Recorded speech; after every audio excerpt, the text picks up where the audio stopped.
Good morning, good evening, good afternoon, wherever you may be. My name is David Wilson. I'm here to speak to you on the Pentateuch. The definition, a Greek term, which means five scrolls. Greek for penta, five, and tekos for scrolls. The references to the first five books of the Bible, Genesis, Exodus, Leviticus, Numbers, and Deuteronomy. These five books are also known as the Torah in the Jewish faith, and this means law or the teaching. The five books, Genesis, the first book, speaks of the origin of life in the universe and goes into the religion and people chosen by God. Exodus, book number 2, records the formation of the people into a nation, their departure from Egypt, and trials thereafter, the establishment of God's relationship.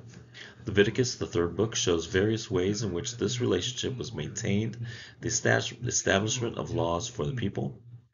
Book 4, Numbers, shows the people were organized for the purpose of commencing the life of the divine religion in the Promised Land. It also tells of the nation's failure and the consequent delay in reorganization and furthering into the Promised Land. Deuteronomy, the fifth book, gives us the story of how the people prepared themselves outside the Promised Land and got ready to move in once Moses passed on and Joshua received the go-ahead. The importance of the Pentateuch is the story of God, of us. God made man to be stewards of this planet. It was the scriptures from which Jesus and the disciples spoke. It is forward-looking to a future new covenant in the last days. The word says, those who bless Israel will be blessed in Genesis 12:3. So the people in the Pentateuch, Adam, the first man, God made him a helpmate, Eve, but they were deceived, sinned, and separated from God's very presence. Noah and his family were the only people that were saved from God's wrath from the flood. The only people were 8. Abraham was found righteous by God. He would be the father to many nations. Isaac, his son, would continue what had begun with his father. Jacob would become Israel, and his 12 boys would become the 12 tribes of Israel. Moses would lead his people from bondage from 400 years in Egypt, and finally Joshua would be the one to receive the mantle of leader at the end of Deuteronomy. Moses would die before entering the promised land, and Joshua becomes the one to lead the people across the river Jordan. A closer look at the first and the last books, Genesis, the creation and the promise, Deuteronomy, the reiterated covenant and fulfillment. Genesis, an overview. Divine judgment, with Adam and Eve as they sin and are cast out of the garden. For Cain as he murders his brother. Though murder had not yet been a law, God passed judgment on him. God passes judgment on all mankind except Noah and his family. At the Tower of Babel, again, God passes judgment on mankind for trying to be as gods and confounds them, creating many languages. And finally, Sodom and Gomorrah, as God passes judgment on the wickedness of the cities. Covenants, 2 in Genesis, the Noahic covenant. A unilateral declaration by God to fulfill what he promises, Genesis 9. The covenant stipulation is that the promise to never again destroy the earth and all flesh by a flood, and the covenant sign would be the rainbow.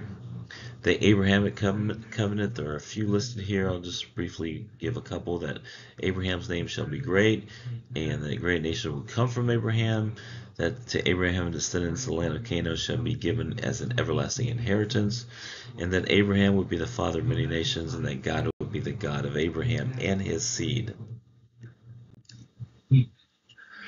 The Mosaic covenant from Deuteronomy, which Israel entered into with Yahweh at Mount Sinai, is reiterated, expounded on, and expanded by Moses as he leads a new generation in renewing the covenant prior to their entering the land of promise to possess. The continual rebelling of the Exodus generation, culminating in their defiant refusal to obey Yahweh and enter the land of Canaan and take possession of it, led to their breaking of the covenant. Hence the necessity for renewing the covenant by this next generation. The expanding law, as we find an expansion of the law in Deuteronomy, we also find the inclusion of numerous blessings for obedience to the law, and consequently we also find threats of curses for disobedience to the law. Continued efforts on the part of Moses to exhort the new generation to obey God's covenant stipulation. And transition of leadership. One of the greatest examples of peaceful transition from one leader to another in the ancient world is found here in Deuteronomy. The transition of covenant mediator from Moses to Joshua entails Moses' final charges to Israel, to Joshua, and to the priests, and continues with Yahweh's commissioning of Joshua. Final thoughts: from the creation of the world to the death of Moses and succession of Joshua, the Pentateuch is a treasure trove of knowledge given to us by God through mediator Moses. These 5 books takes us from the very beginning of the destruction of the flood to the life of a people that God has chosen. From Genesis 11 through the book of Deuteronomy, the 5 texts provide a story of a people that God supported, loved, and often disciplined. We find this story as a beautiful tapestry created by God, which is always forward-looking towards Jesus himself. Thank you very much for your time, and you have a blessed day.